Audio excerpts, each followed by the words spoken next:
Alors bonsoir à toutes et à tous, bienvenue à tous pour cette 293e rencontre Vlil avec ce soir on a la chance de recevoir les éditions Fugue avec deux éditrices, Gaëlle Bello et Sophie Bogert. Et ensuite, une fois ce premier temps passé et après avoir apprivoisé les éditions Fugue pendant à peu près 45 minutes, on laissera place aux trois auteurs que sont Olivier Bellamy, Caroline Bouffaut et Jean-Pierre Ancel, qui parleront chacun de leurs trois livres respectifs.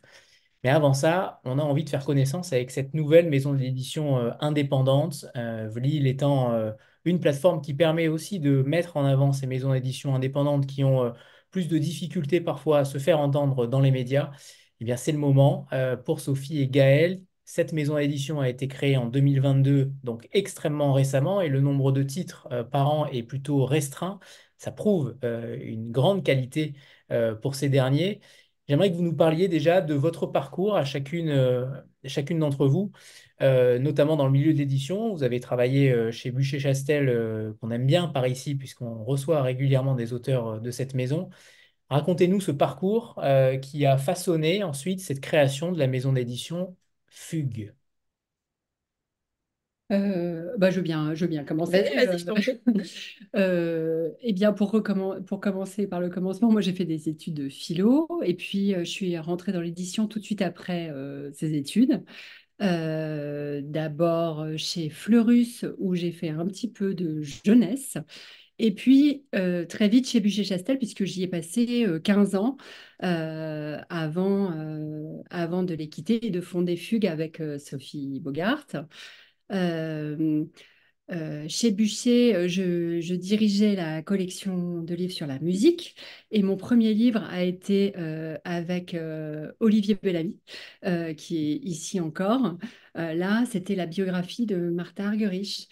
Euh, euh, donc, c'était une très belle histoire et un très beau succès pour Olivier, puisque son livre avait été traduit dans une douzaine de langues, je crois. Euh, et, euh, et c'était un très beau livre sur une pianiste totalement mythique, euh, voilà, qui déplace, qui a des fans à travers le monde complètement déchaînés. Voilà.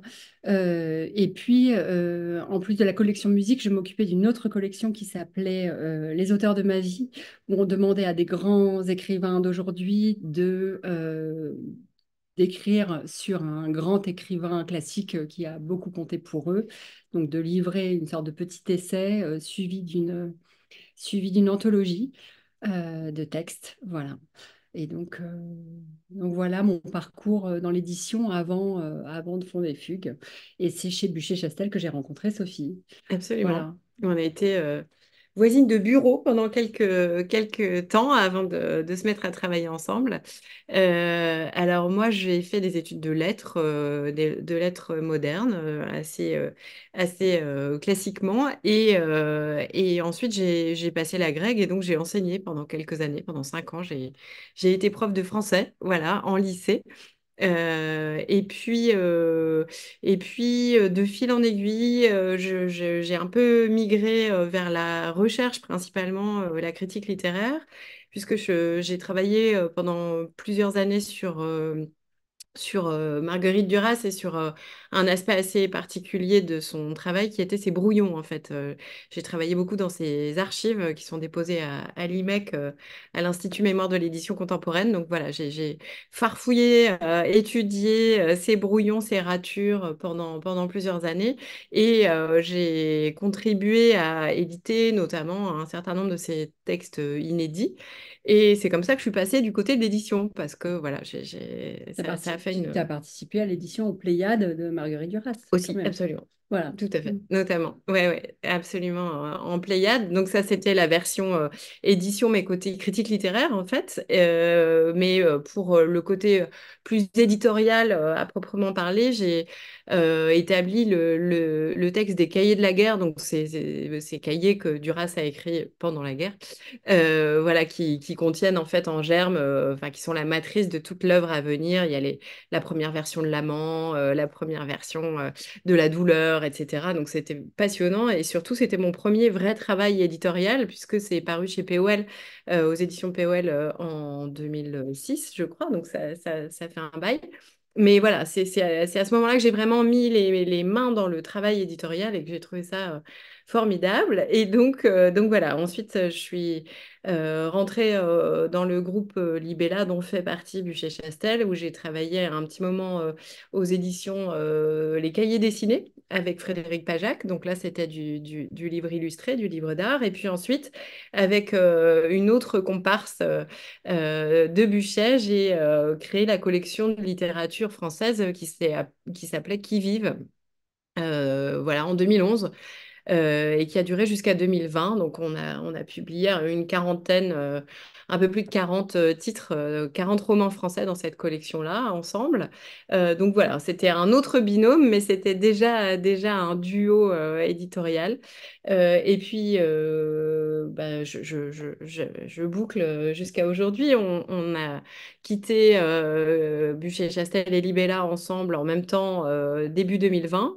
Et puis voilà, on a mis 2 ans à 1 an et demi, bon, avec cette année un peu particulière pour tout le monde qui a été l'année 2020, évidemment. On a mis quelques mois, disons, à peaufiner notre projet, à le mettre sur pied, à réfléchir à la façon dont on voulait vraiment faire les choses, dont on va vous parler, évidemment. Et puis voilà, à donner naissance aux éditions Fugue, dont le premier titre est paru effectivement en octobre 2022 avec la biographie Nelson.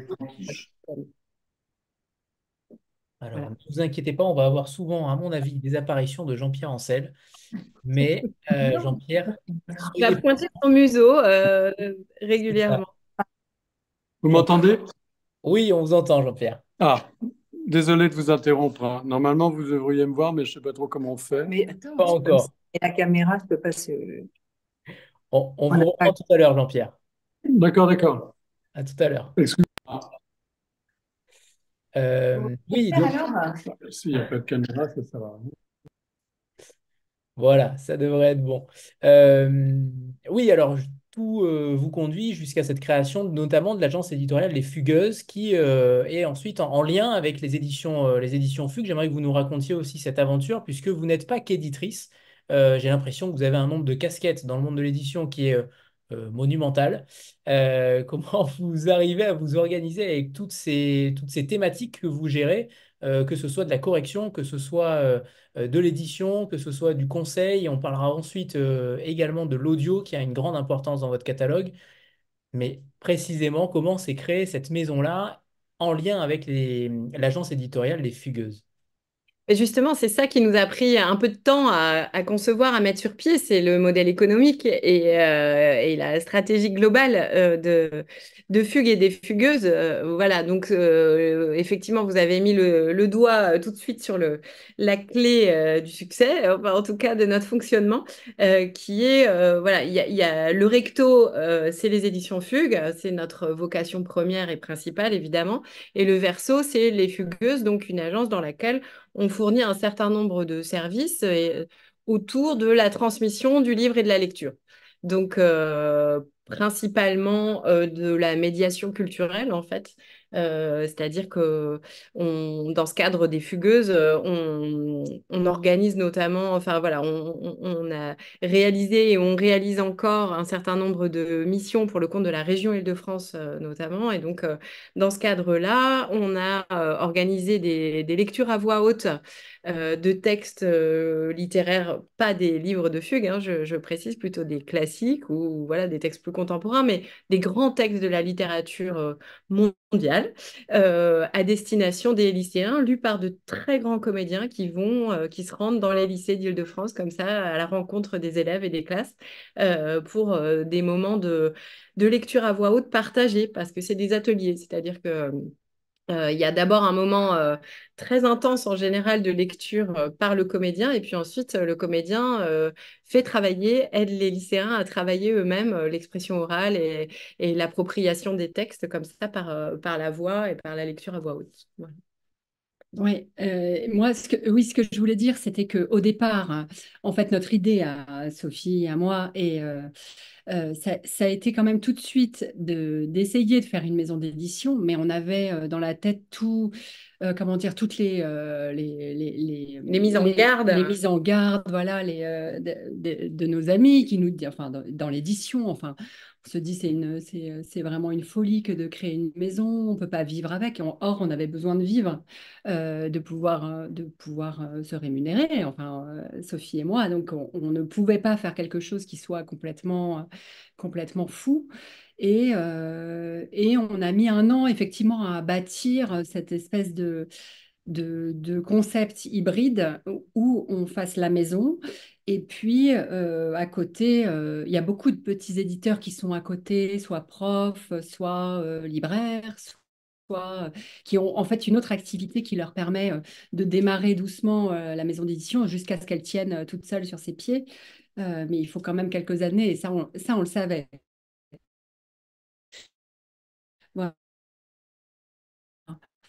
Donc, pour être honnête, on était un peu un fourre-tout, c'est-à-dire qu'on on y a mis tout ce qu'on pouvait. Donc, au début, on a fait beaucoup d'éditos freelance pour des camarades éditeurs qui sous-traitent en fait la partie relecture, etc.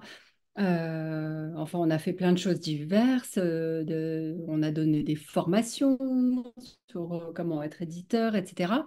Et puis, assez vite, on a eu la chance de pouvoir s'occuper de ces lectures à voix haute pour la région Île-de-France, qui lançait en fait tout un programme. Donc, ça a été 30 lectures dans des lycées d'Île-de-France, de lectures à voix haute de textes littéraires.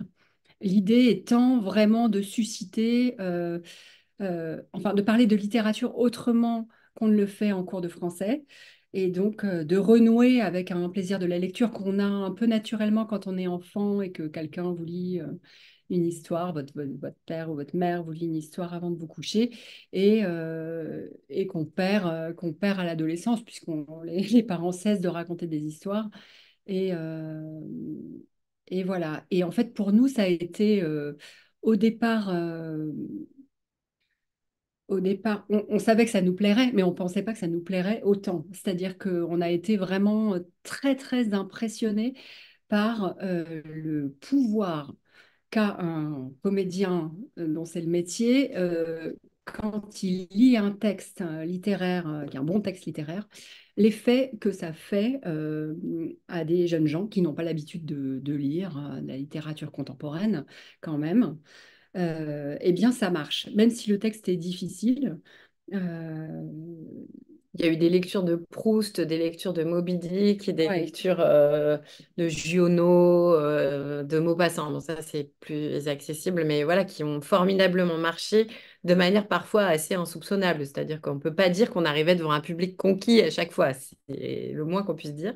Mais le talent des comédiens et puis la puissance de ces textes aussi, enfin voilà, tout d'un coup, on les redécouvrait nous-mêmes, nous aussi. Enfin, vraiment, on les entendait.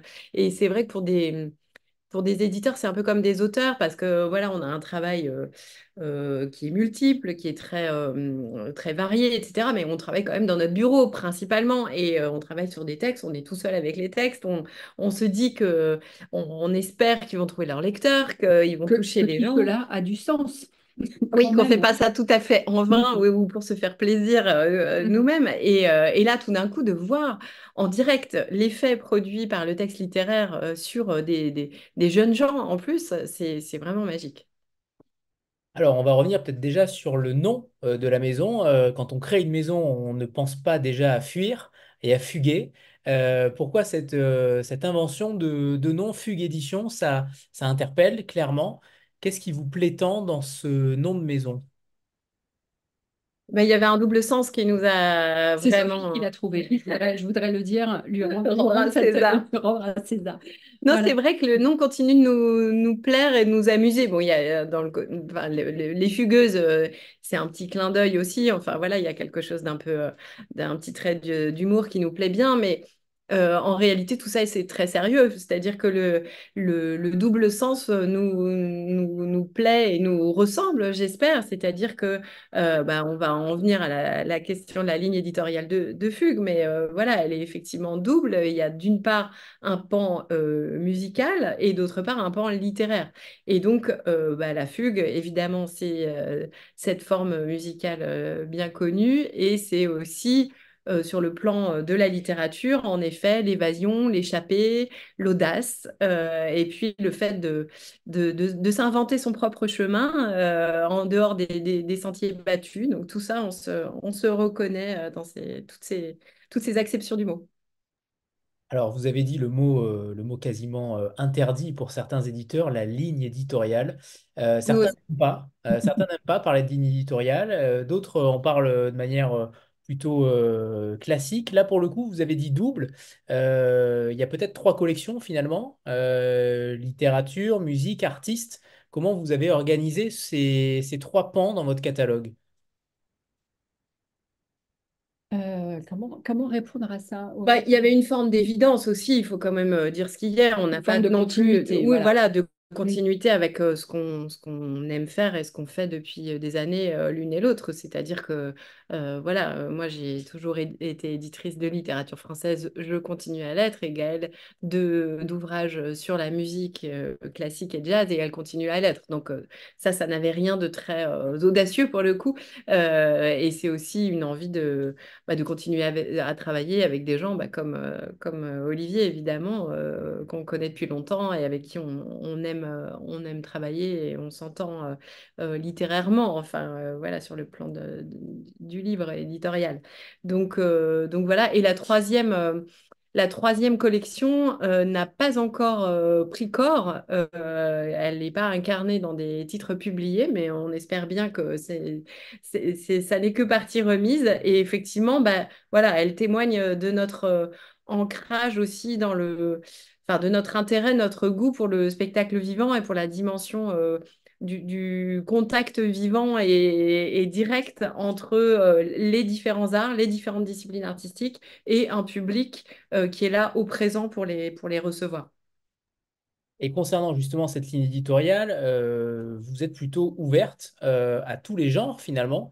Il n'y a pas uniquement de premier roman. On voit que ce soir, vous verrez bien qu'il y a trois auteurs d'horizons différents, de parcours différents, et c'est ça qui est très intéressant. Est-ce que vous fixez des limites par rapport à ce que vous avez dans le catalogue?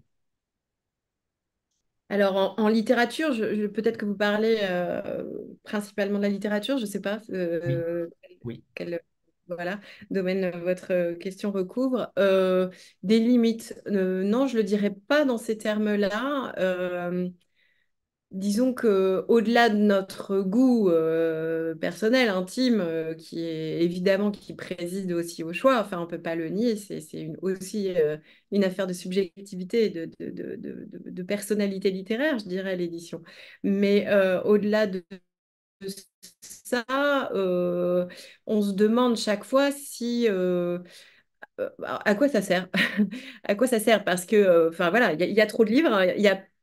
Personne ne peut lire tout ce qui paraît, à commencer par les libraires qui croulent sous les bouquins. Donc voilà, et les lecteurs aussi, les grands lecteurs ne savent plus où donner de la tête. Donc à quoi bon? Enfin, c'est une vraie question qu'on essaye de se reposer chaque fois qu'on est confronté à un manuscrit qu'on aime, qui nous plaît. Est-ce que ça a du sens de le publier aujourd'hui, maintenant, que ce soit nous qui le fassions plutôt qu'un autre éditeur? Pourquoi? Qu'est-ce qu'on peut en faire? Qu'est-ce qu'on espère en faire et à qui on espère le transmettre? Voilà, c'est à peu près ce que je dirais. C'est pas vraiment des limites, c'est plutôt des intentions. Après, on n'a pas effectivement de thématique, de prédilection. On ne fait pas que du premier roman ou tout sauf du premier roman. Enfin voilà, ça peut être très divers. Euh, Qu'est-ce que je peux dire? Qu'on a envie de faire des livres qui parlent au cœur et à l'intelligence en même temps, tant qu'à faire. Voilà, qui soient à la fois qui ait une force suffisante pour toucher immédiatement, et puis en même temps qui est voilà, une recherche de qualité qui passe à travers le travail sur la langue. Oui, et c'est là où en musique, moi, j'avais l'impression, en t'écoutant parler, que pour moi, c'était sans doute un peu plus précis, mais ça se précise un peu de la même façon. C'est-à-dire que dans le domaine de la musique, il y a un certain nombre d'ouvrages qui paraissent qui sont musicologiques, donc qui sont des ouvrages un peu, comment dire, scientifiques, voilà, qui parlent de musique. Euh, et et c'est pas la ligne de fugue, comme ça, c'était pas celle de Bûcher avant. Où moi, ce qui m'intéresse vraiment, c'est de comprendre ce qui se joue aussi quand on écoute de la musique et quand on est face à la beauté comme ça et face au génie, pour prendre l'exemple de Nelson Frère, par exemple, donc, qui est le sujet de la biographie qu'a écrite Olivier Bellamy, qui est là. C'est pourquoi ce sont des génies, enfin, qu'est-ce qui, qu'est-ce qu'ils ont de si spécial, qu'est-ce qui... Voilà, enfin, essayer de percer un peu ce mystère qui est à la fois un mystère de vie et de... euh, oui, voilà, effectivement, ça se situe entre l'intelligence et la sensibilité. Ouais. C'est les deux à la fois. Voilà. Je dirais que le livre d'Olivier sur Nelson, c'est vraiment les deux à la fois. Euh, On parlera de ce livre tout à l'heure. Justement, tout à l'heure, j'invoquais le fait que les livres fugues se déclinaient sous forme audio. Vous avez une véritable envie de développer ce format-là. Expliquez-nous comment, par quel mécanisme, on sait que le marché pardon, du livre audio se développe de plus en plus. Comment vous voyez les choses par rapport à cela? Est-ce que vous pensez que chaque livre de fugue peut véritablement avoir une autre existence en dehors du livre papier, en dehors de ce qu'un lecteur aime découvrir?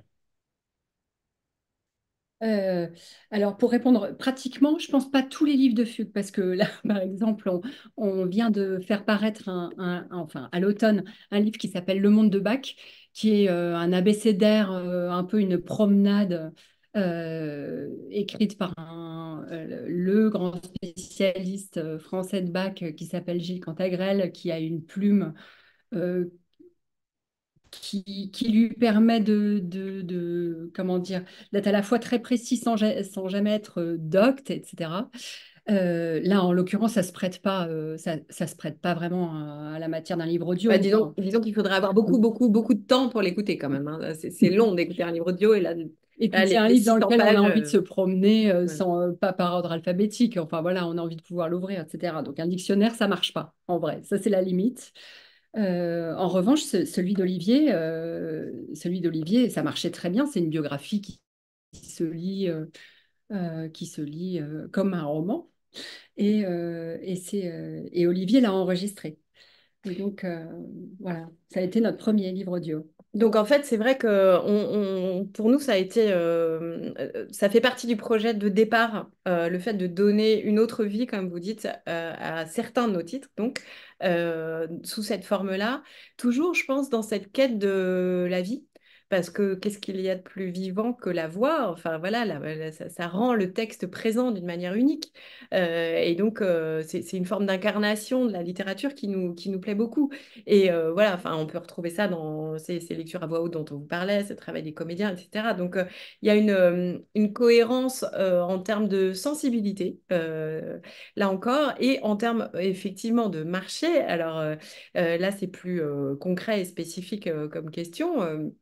Le marché, il est totalement en train d'émerger, de se construire. On ne sait pas du tout quel tour il prendra, ni s'il prendra véritablement un tour intéressant pour les auditeurs, les lecteurs et pour les auteurs et les éditeurs.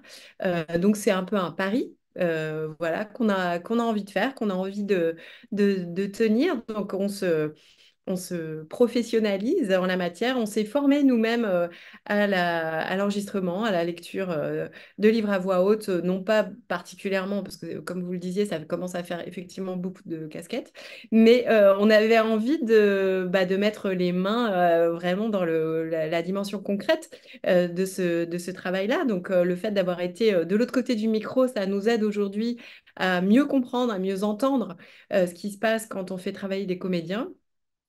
Ou des auteurs comme Olivier, effectivement. Mais pour Thelma, le premier roman de Caroline Bouffot dont elle vous parlera tout à l'heure, c'est une autre, enfin une comédienne qui l'a enregistré et on travaille maintenant avec un studio qui s'appelle La Machine à mots et voilà, qui nous aide à décliner les titres qu'on choisit sous cette forme-là. Donc effectivement, la question de la diffusion, on est en train de la travailler, on est en train de la construire nous aussi. Et donc, on prévoit de lancer un certain nombre de titres qu'on a tout récemment enregistrés au moment du Festival du Livre Paris, où on sera présente sur le stand, enfin sur le stand de la région Île-de-France. On aura notre petit stand à nous. Et voilà, ce sera l'occasion de faire connaître un petit peu cette partie-là de notre projet éditorial et de faire écouter certaines interprétations comme ça de nos derniers romans. Alors justement, vous parliez de publications par an, clairement. Vous êtes dans une logique extrêmement consciente et lucide du marché. Vous publiez entre 2 et 4 livres par an, et encore 4, je pense que ça n'est pas encore arrivé, il me semble pas. Euh, Ouais, c'est plutôt Ouais, 5 en fait. oui. 5, ok. Là, il y a 6 titres au catalogue et on a commencé enfin le premier titre donc C'est sorti en octobre, donc là, c'était l'unique titre de 2022, c'était Nelson Frères. Mais en 2023, on en a sorti effectivement 4. 4. Effectivement Oui, 4, c'est en mais voilà, 2024 ce sera plutôt Oui. 5-6. Enfin voilà, pour l'instant, c'est ça l'objectif, mais Mais ça ta reste. demeure frugale. C'est ça. Ça reste très resserré, très sélectif. Bah, effectivement, comme vous le disiez, il faut être réaliste sur l'état du marché. L'idée n'est pas d'inonder du tout les tables des libraires ni les tables de nuit des lecteurs. Et puis, bien sûr, de prendre le temps de travailler chaque titre en amont et en aval. Donc, voilà, d'aider à les faire connaître une fois qu'ils sont parus. On sait bien qu'il ne suffit pas de publier pour que, voilà, que le lecteur trouve forcément son chemin jusqu'au livre. Donc, le travail continue après la parution, après la publication, et on a envie de le faire bien. Voilà. Oui, et la grande différence, enfin, vous connaissez bien l'édition indépendante, mais nous, c'était c'est c'est notre première fois. Euh, Avant, on était éditrice, mais on n'était qu'éditrice, c'est-à-dire qu'on faisait notre boulot sur le texte, on le portait un petit peu, parce qu'un éditeur porte toujours un peu son texte. Mais là, effectivement, on fait tout. Alors, C'est-à-dire presque. on fait beaucoup. Non, c'est vrai On qu'on travaille fait, avec non, des c'est gens pas, quand même, faut pas exagérer. oui, oui, tu as tout à fait raison de me reprendre là-dessus. Néanmoins, on fait beaucoup de choses qu'on ne faisait pas. Euh, on est un peu apprenti juriste puisqu'on a fait des contrats. On est parfois apprenti attaché de presse puisqu'on ne prend pas toujours des attachés de presse pour défendre nos livres. Évidemment, on les porte auprès des libraires, donc on sillonne beaucoup plus qu'avant où on avait des commerciaux avec nous qui faisaient ce travail-là. Là, on a un diffuseur et un distributeur qui le font, mais c'est vrai que voilà, on est beaucoup plus sur tous les fronts, c'est sûr. Donc, Mais on a moins de temps sur les textes, ça voilà, c'est sûr. c'était la Voilà. conclusion. Oui. Alors justement, le temps, en effet, sur les Pas manuscrits encore que fait vous comme recevez, ça, enfin, voilà, on oui, n'aurait pas le temps. sur les manuscrits que vous recevez, justement, la maison est encore plutôt jeune, mais j'imagine que vous avez des textes potentiellement d'anciens textes chez Bûcher ou d'anciens auteurs chez Bûcher. Mais sur les manuscrits que vous recevez, étant donné que vous publiez peu, comment vous sélectionnez finalement les manuscrits? Et je m'adresse également à Sophie pour la littérature, où là, il n'y a pas de commande véritable. J'imagine que vous recevez des manuscrits, mais sur le côté musical, sur le côté artistique, est-ce que vous avez envie aussi parfois de demander, de commander un texte à un auteur Ou au contraire, étant donné que les bibliographies sont immenses, hein, je pense notamment à l'ouvrage d'Olivier Bellamy, où il y a un véritable outil qui est au-delà du texte en lui-même, que ce soit les musiques de Nelson Frère ou la bibliographie en elle-même, il y a quand même un véritable travail autour. J'imagine qu'on ne travaille pas sur un tel sujet sans savoir qu'on va avoir un éditeur. Donc, Vous avez tout à fait raison. En fait, en musique, quand j'ai commencé chez Bûcher-Chastel, je m'attendais à recevoir des livres intéressants par la poste. Mais en fait, en musique, on ne reçoit rien par la poste. Ou bien ce qu'on reçoit par la poste n'est pas du tout... enfin, moi, m'intéressait pas du tout. C'était par exemple une thèse ou enfin, quelque chose de très difficile sur un sujet très pointu, etc. Donc, en fait, ce qui moi, m'intéressait, eh ben, j'ai été obligée de le commander. Au début, au tout début de mon travail comme éditrice, c'était purement de la commande, c'est-à-dire que personne ne me connaissait, donc c'était moi qui devais aller vers les auteurs pour les démarcher. Et puis maintenant, cette commande, elle se fait plus en dialogue avec les auteurs que je connais. C'est-à-dire que euh, un auteur peut me dire, est-ce que, je sais pas, hein, est-ce qu'un livre sur tel sujet pourrait t'intéresser? Voilà, ça se construit comme ça, par une espèce de dialogue un peu au long cours avec, euh, avec des auteurs ou des... Il n'y a pas que des anciens auteurs d'ailleurs. Il y a aussi des gens avec qui on peut démarrer des conversations. Mais ça se fait comme ça. Voilà. Je ne sais pas si je suis assez précise et assez claire, mais... oui. Et j'attends la réponse de Sophie maintenant en littérature. Alors en littérature, ça se fait d'une telle multitude de façons que c'est Ouais. difficile de donner une seule réponse. Ça se fait pas très différemment pour le coup de mon expérience d'éditrice dans une plus grande maison, c'est-à-dire c'est à la fois de la continuité en effet. Par exemple, on a publié en mars dernier le dernier roman de Benoît Reiss, dont j'avais publié le précédent aussi chez Bûcher-Chastel. Voilà, donc le dernier s'appelle Gueule de Mie, c'est un texte magnifique. Je suis extrêmement flattée, heureuse de Voilà. pouvoir voilà, de continuer à travailler avec Benoît parce que c'est voilà, une écriture qui me tient vraiment à cœur. Donc il y a cette histoire de fidélité, de travail au long cours avec des auteurs qu'on apprend à connaître aussi, avec lesquels une confiance se noue, se construit, quoi. Voilà, ça prend du temps. C'est normal. Donc ça, c'est très, très gratifiant. Mais il y a aussi des rencontres. Alors, j'aime bien raconter la façon dont j'ai rencontré Caroline, justement, qui sera là dans quelques dizaines de minutes, parce que... là, pour le coup, c'était vraiment d'une façon assez originale. C'est-à-dire, en gros, c'était dans une soirée à laquelle j'étais conviée, une soirée d'anciens participants à un atelier littéraire, un atelier d'écriture, pardon, voilà, et qui continuent d'ailleurs encore à se réunir une fois par mois, je crois, depuis des années, en fait. Et chacun, ils sont 6, 8, ils continuent à se lire leur travail en cours, le dernier chapitre qu'ils ont écrit, etc. Et donc, moi, j'y allais absolument sans intention, d'autant que Fugue n'existait pas encore à ce moment-là. Et voilà, j'ai trouvé que leurs travaux à tous, enfin, leur monde, leurs univers littéraires étaient très construits, très intéressants à chacun. Et j'ai entendu Caroline lire le premier chapitre de Thelma. Et ça a été vraiment un coup de foudre absolument inattendu. Encore une fois, j'y allais sans aucune Avec des pieds de plomb. arrière-pensée et j'avais pas super envie. Effectivement, j'étais assez mal disposée. Donc, c'était vraiment l'heureuse surprise de la soirée. Et là encore, je l'ai. Enfin, voilà, ça a été une rencontre qui s'est faite par la voix de l'autrice en l'occurrence. Donc voilà, après, je reçois des manuscrits par la poste. Alors, par mail, hein, maintenant, heureusement, on coupe un petit peu moins d'arbres pour ça, en tout cas, qu'avant. Donc voilà, il y a aussi des bonnes surprises comme ça. Après, il y a des recommandations, des gens qui découvrent la maison bah, par l'intermédiaire de soirées comme ce soir, peut-être. Enfin, voilà, donc tout ça, ça converge. Et puis, bah, de toute façon, on en reçoit toujours beaucoup par rapport à ce qu'on est capable et de ce qu'on a envie de faire. Et puis, il y a aussi des auteurs avec qui on a envie de travailler. Donc là, il faut retrousser ses petites manches et puis oser aller leur dire qu'on aime beaucoup ce qu'ils font et qu'on connaît bien leur œuvre et qu'on serait très heureux de travailler avec eux. Voilà, donc c'est un peu un faisceau voilà, qu'on essaye de rendre convergent et cohérent.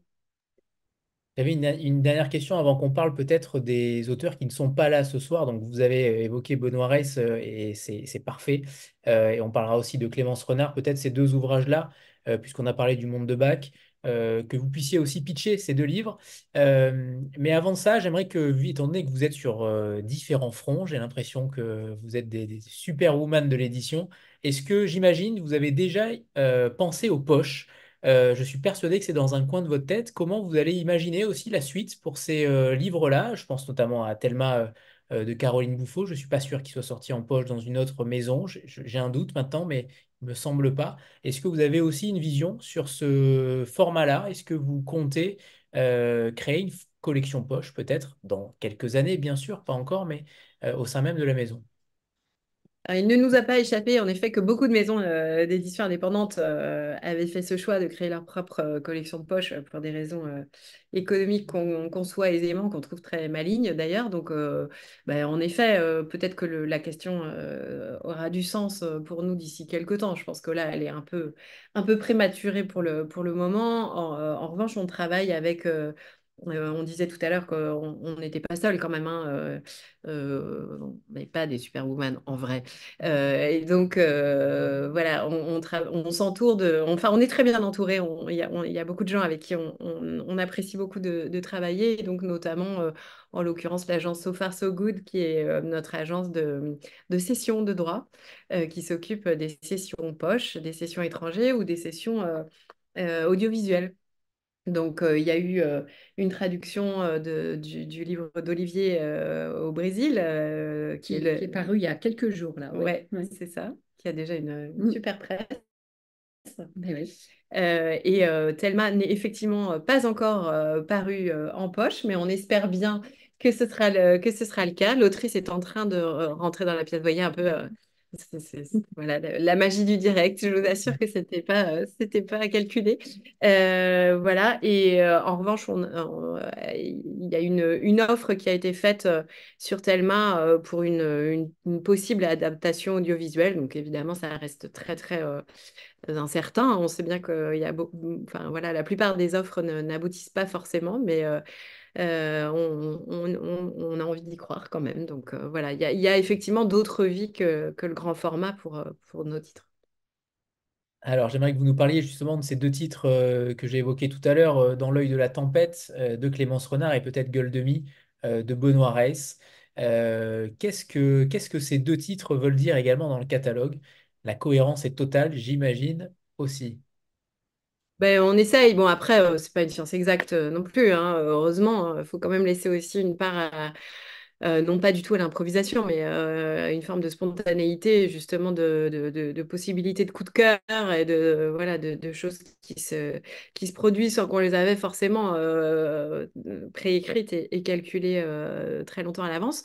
Alors, le livre de Benoît, je commence par lui, puisque je vous en ai un tout petit peu parlé tout à l'heure. Donc, vous l'avez compris, Benoît, je le connais, on se connaît depuis des années. J'avais été très heureuse de publier Le Petit Veilleur, son précédent roman, chez Buchet-Chastel. Et donc là, voilà, c'était assez naturel pour nous de continuer à échanger sur ses travaux d'écriture. Et donc, voilà, il m'a fait lire assez tôt. C'était pendant le confinement, je m'en souviens. Évidemment, tout ce qu'on a fait à cette période-là a un petit goût singulier. Donc, voilà, il m'a fait lire la première version, l'une des premières versions de son roman à ce moment-là. Et j'étais très heureuse de retrouver tout ce que j'aime dans son écriture, qui est très poétique, hein. Benoît, il est poète avant, je ne sais pas, d'être romancier, en tout cas en même temps qu'il est romancier. Donc il a un travail sur l'image, je dirais, et la sensation, la restitution de la sensation et de l'image par la langue qui est très fort, qui moi me transporte vraiment. Et là, c'est un texte qui, dans sa thématique, n'a pas de rapport avec le précédent, puisque ça se passe pas aujourd'hui, ça se passe dans une époque un peu indéterminée qui est probablement le début du XXe. Et ensuite, ce personnage très mystérieux qui finit par être baptisé Goldemi. Donc on est obligé de raconter la fin de son histoire avant le début, puisque une fois devenu adulte, il fait une chute fatale dans un ravin qui le défigure. Et donc il est considéré comme une espèce de croque-mitaine et de monstre par les gens du sud de la France auprès de qui il vit. Mais on suit surtout, c'est une espèce de roman initiatique, de roman de formation de ce petit garçon, puis jeune garçon qu'on voit grandir et qui est un orphelin recueilli par un peintre, un vieux peintre qui est en fait son espèce de valet, d'homme à tout faire.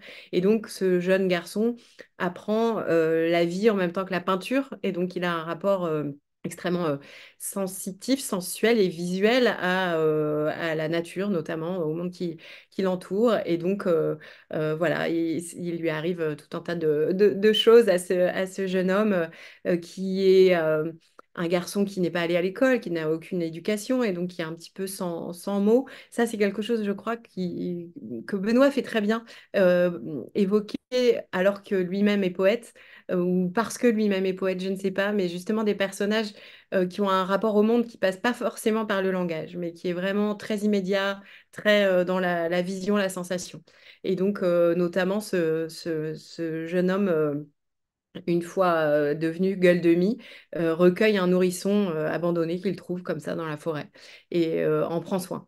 Et le rapport, sans mots évidemment, entre ce bébé qui ne parle pas et cet homme qui vit seul et qui est comme un paria, est d'une tendresse et d'une simplicité voilà, extrêmement forte, extrêmement émouvante. Donc voilà pour Gueule de Mie, qui est, vous l'aurez compris, un texte important pour moi. Je crois que c'est un auteur important. Qui dirige par ailleurs Chêne Éditeur, que vous connaissez peut-être, une autre maison indépendante qui est une maison d'édition de poésie. Euh, voilà. Et alors, dans l'œil de la tempête, qui est donc notre de août-septembre 2023. C'est une jeune femme, Clémence, qui nous a découvert un peu comme ça, enfin voilà, qui a entendu parler de Fugue et qui nous a envoyé son manuscrit euh, par la poste électronique et qu'on n'a pas rencontré tout de suite. Alors, ça arrive aussi de temps en temps. C'est pas toujours des rencontres humaines, en tout cas pas tout de suite avec les auteurs, puisque Clémence enseigne le français à Athènes. Et donc, on a décidé de publier son premier roman qu'on a trouvé très fort aussi. Elle est là pour le coup très ancrée dans des problématiques contemporaines. Enfin, on a une lectrice parmi nous apparemment ce soir, donc je serais contente d'avoir votre avis et de vous entendre en parler si vous avez envie. Mais voilà, c'est un roman polyphonique avec trois personnages.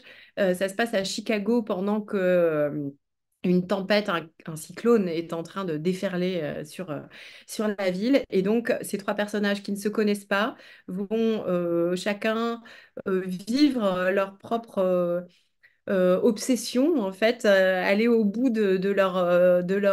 enfin voilà, d'un moment très intense de leur vie personnelle et de leur histoire, et ils vont se croiser pendant que on a ce cyclone qui menace, et donc évidemment il y a une atmosphère comme ça de tension très forte, il y a un petit côté un peu thriller, voilà, et donc c'est des personnages qui chacun à leur façon sont sous emprise.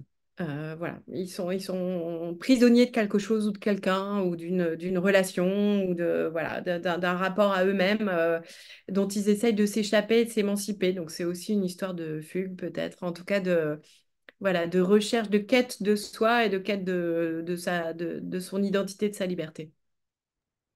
Parfait, parfait. Alors, on va pouvoir parler maintenant avec Olivier Bellamy. Et évidemment, Gaël et Sophie, vous intervenez quand vous le souhaitez. Vous pouvez évidemment aussi parler de cette rencontre avec chacun des auteurs. On en a un petit peu parlé pour Caroline, on en a un petit peu aussi parlé pour Olivier, que vous connaissez depuis longtemps.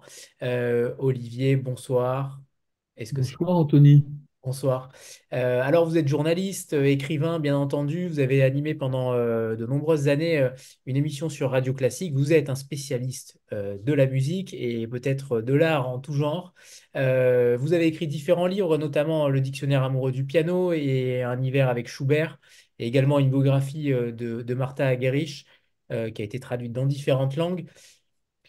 Pour le coup, j'aimerais que vous... Alors, vous avez écrit, évidemment, vous êtes là ce soir pour Nelson Frère, le secret du piano. On voit qu'évidemment, c'est un instrument qui vous tient à cœur. J'aimerais que vous nous parliez de votre attachement à la musique, mais aussi votre découverte de cet artiste qui est si particulier, si singulier.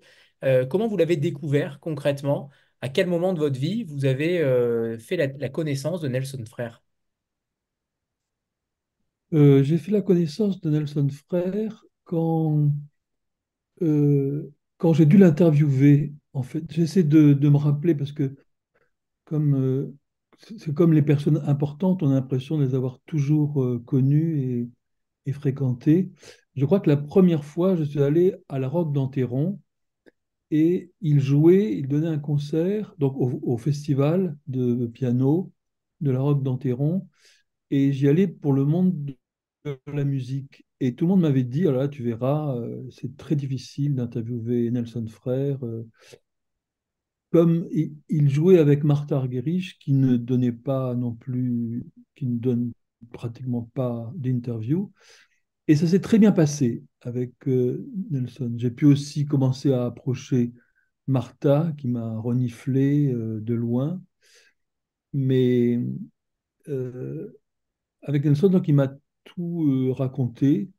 Enfin, beaucoup de choses. C'est une interview quand même d'1 heure et demie, 2 heures. Et il m'avait dit, est-ce que tu connais le Brésil? Moi, j'ai dit non, malheureusement.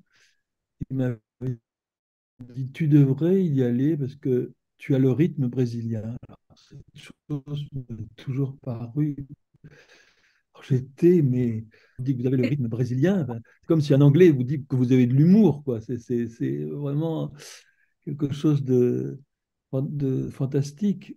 Et on est resté amis. Et je pense que c'est l'artiste, le pianiste, avec Martha, que je suis allé le plus souvent entendre en concert. Et nous sommes restés amis, oui. Je suis allé le voir plusieurs fois au Brésil, mais à chaque fois pour une chose professionnelle, pour une interview, pour un, un reportage euh, comme ça. Voilà. Et voilà. Donc je peux pas dire que j'étais un proche, mais je peux dire que qu'on s'aimait bien. Voilà. Il Je est ne sais pas décédé. si j'ai répondu à la question. Oui, oui, bien sûr. Il est décédé à 1 an avant que vous n'écriviez ce livre-là. J'aimerais que vous nous racontiez aussi les arcanes de votre écriture par rapport à ce livre-là. J'imagine que c'est un hommage, clairement, aussi pour lui. Et j'ai l'impression aussi que vous avez une tendresse infinie pour l'homme, le musicien, le génie. Et j'aimerais que vous nous parliez ensuite de cet artiste qui était surdoué et qui n'a pas eu forcément comment dire, la célébrité qu'il aurait pu avoir pendant des années. Ça a été Oui, potentiellement extrêmement tardif.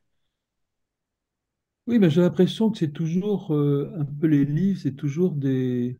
J'écris 2 dictionnaires amoureux, et c'est une personne qui m'a dit ça, qui m'a dit, mais en fait, tu n'écris que des dictionnaires amoureux. Alors, c'est pas forcément des dictionnaires à ABCD, mais en tout cas, c'est des livres amoureux, oui. Je crois que euh, normalement, sur les interprètes, j'écris surtout sur des femmes, et c'est mon premier homme. Euh, euh, c'est Quand on écrit, c'est toujours pour percer un mystère et pour dire quelque chose de. Il y a une sorte d'urgence. euh, ouais. Moi, je pense que c'est pour. Oui, parce que c'est un personnage mystérieux et un personnage qui se livrait pas beaucoup avec des mots. Euh, c'est peut-être pour ça d'ailleurs que les musiciens m'intéressent tant, parce que c'est pas dans l'ordre des mots. Donc, mettre en mots la musique ou des musiciens, c'est une chose, je trouve, intéressante à faire. Enfin, c'est une vraie gageure, je crois. Mais et en plus, ce sont, par exemple, Martha Argerich comme Nelson Frère, ce sont un peu des personnes mystérieuses, un peu des, très douées, mais ça passe pas forcément par l'intellect, ça passe par la sensibilité, par l'âme, évidemment. C'est des personnes très intelligentes, hein, mais je veux dire que leur musique ne s'attarde pas, ne transite pas par l'intellect. On a l'impression que ça va directement de l'oreille au doigt, de manière et qui ont rapport l'un comme l'autre quasi animal avec le clavier. Donc c'est absolument fascinant. Enfin, moi, ça me fascine. Autant des gens qui, comme vous l'avez dit, pendant 15 ans, j'ai fait une émission de radio. Bon, on sent très bien ceux qui ont un discours très euh, cadré, comme ça, et qui, qui- qui vous disent des choses. Et puis d'autres, il faut aller chercher. Et c'est beaucoup plus intéressant d'aller chercher quelque chose qui ne se donne pas euh, comme ça.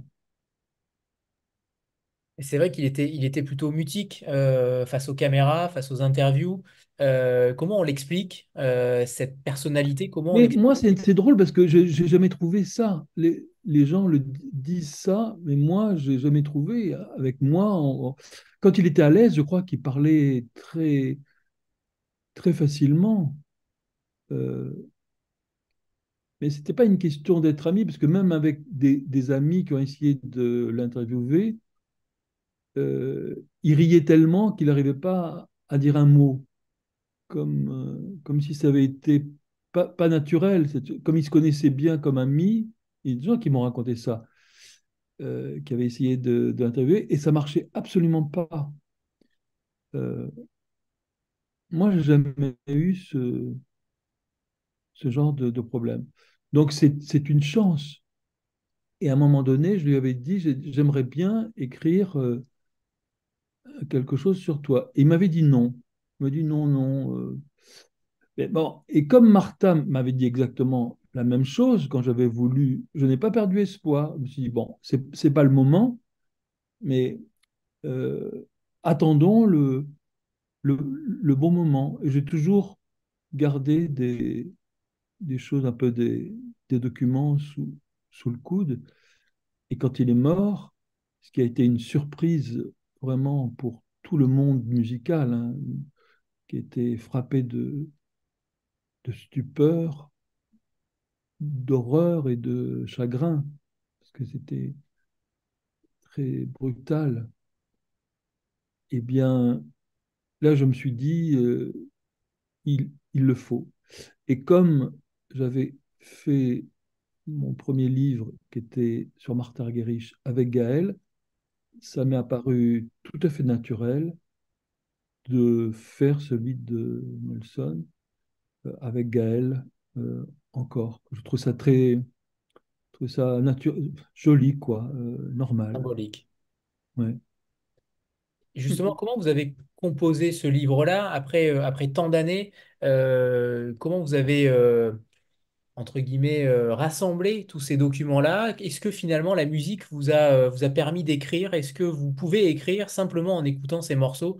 Est-ce que ça vous a redonné des images, des moments visuels qui se sont ensuite transformés en mots? Non, non, c'est pas ça. Le livre sur Martha, j'ai mis 8 ans à l'écrire et je pense que je l'aurais pas écrit si Gaëlle n'était pas venue me voir et qu'elle m'avait pas dit, bon, j'aimerais que... euh, on m'a dit que vous étiez proche de Martha Argerich, voilà, je voudrais sortir un livre sur Martha Argerich, est-ce que vous voulez bien? Je dis, bah, ça tombe bien que vous m'en parlez parce que ça fait depuis un certain temps que j'essaye. Donc, puis là, ça a été très vite. Et j'ai mis 2 ans pour l'écrire. Bon, mais c'était mon premier. Euh, Là, c'est mon 15e livre. Je l'ai écrit en un an et très rapidement. Et de toute façon, on ne pouvait pas faire autrement que de l'écrire. Mais je pense qu'à ce moment-là, tout est venu assez naturellement. Enfin, bon, c'est une histoire de métier. Même si j'étais journaliste, le passage du journaliste au livre, ça a été difficile parce que c'est pas du tout la même chose. Ça aide d'un côté, mais c'est différent. Un journaliste, bon, on sait que l'article va finir dans les épluchures de carottes, alors qu'un livre, on espère que ça reste. Donc, ça donne un sentiment de responsabilité qui est tout à fait différent. Euh, Même si on devrait jamais penser à ces choses-là. Mais Oui, puis il parce y a que aussi la responsabilité devant ton sujet. C'est-à-dire que comment? il y a la responsabilité devant ton sujet. Martha, tu étais attendue au tournant quand même, à la Oui, fois, enfin tout cet entourage de Martha oui, complètement fébrile. oui. Euh, Oui, mais ça m'écrase pas. C'est pas ce genre de responsabilité qui m'écrase. Attendu au tournant. Non, ce que je voulais, c'est faire quelque chose de bien, quelque chose qui soit à la hauteur de les plus voilà. grands artistes du monde. Je voulais pas que ce soit. Et puis, je voulais pas faire une chose. Je voulais faire quelque chose où on, on la reconnaisse, quelque chose de vivant, d'organique. Pas une chose un peu intellectuelle ou une chose très docte comme ça. Ni un chapelet d'anecdotes, même si on me l'a reproché.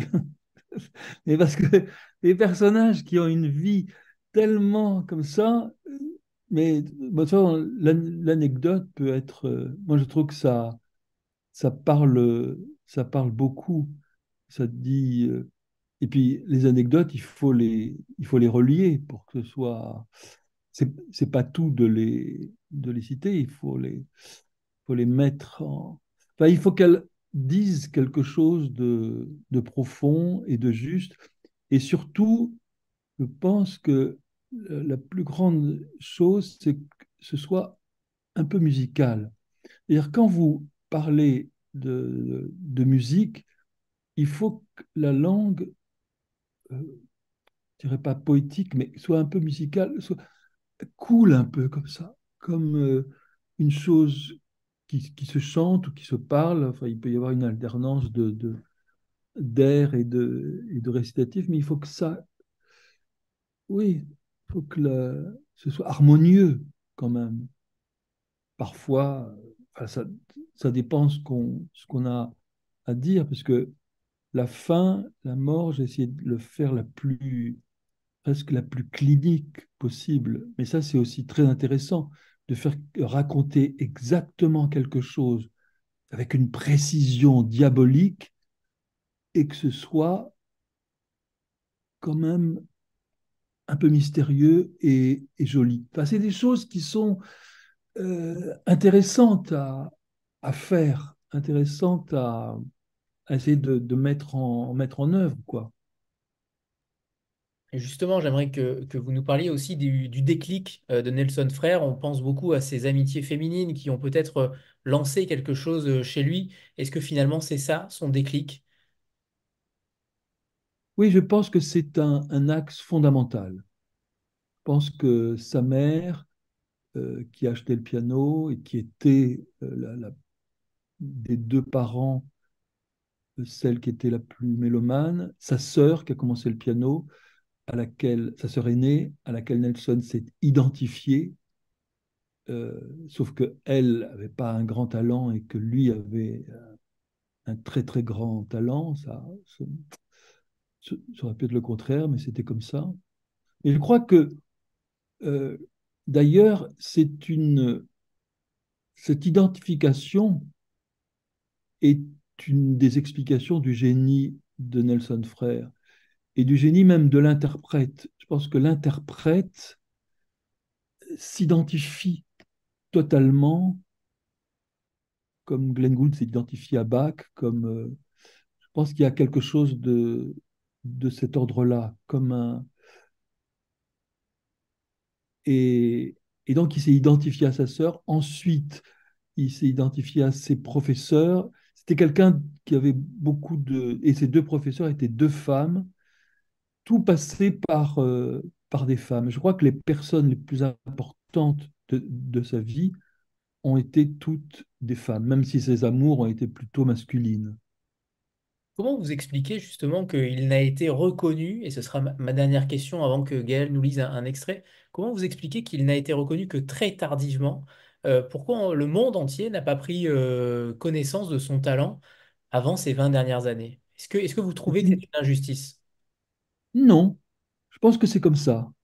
Parce que de toute façon, il a eu une très belle carrière, mais il était moins célèbre. Quand je dis célèbre, il y a beaucoup de gens aujourd'hui qui ne le connaissent pas, mais les passionnés de musique, les fanatiques de piano, on disait à un moment donné que c'était l'inconnu le plus célèbre du piano, Nelson Frère. C'était une formule comme ça de journaliste, parce que ce n'était pas une star, mais tous ceux qui s'intéressaient au piano le connaissaient. Mais je crois que les choses arrivent, c'est inexplicable. Martha a été célèbre à 16 ans parce qu'elle avait cette chose solaire, certaines personnes comme ça qui... Puis d'autres, ça met plus de temps.